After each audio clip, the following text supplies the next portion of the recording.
আসসালামু আলাইকুম। সবাই কেমন আছেন? আশা করি অনেক ভালো আছেন। তো আজকে আমরা মাশরুম রান্না করব। তো আমার লাইফে ফার্স্ট অফ অল মাশরুম রান্না। তো আপনারা সবাই দেখতে থাকেন কিভাবে রান্না করছি।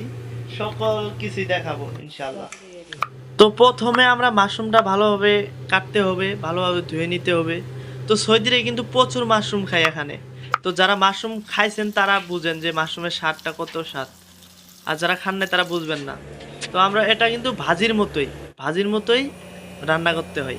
তো আমরা পেস্ট টেস্ট কাটছি, মাশরুমও কাটা হয়ে গেছে, এখানে আদা বাটা, মরিচ বাটা, রসুন বাটা আছে।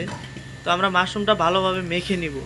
মেখে নেওয়ার পরে পেস্টটা ভালোভাবে ভাজতে হবো, তো ফ্লেভারটা সুন্দর হইব আর কি।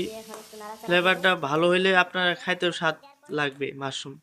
তো সকল কিছুই দিয়ে নেবেন এখানে, মরিচ, হলুদ, যত রকম মশলা আছে দিয়ে নেবেন।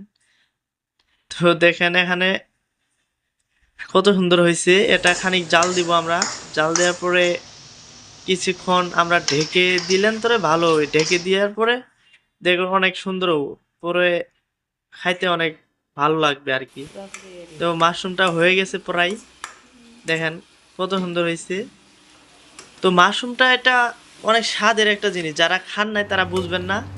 তো আমার বন্ধু একদিন রান্না করছিল, সেদিন খাইছিলাম, অনেক স্বাদ লাগছিল, এই জন্য আমরাও রান্না করতেছি।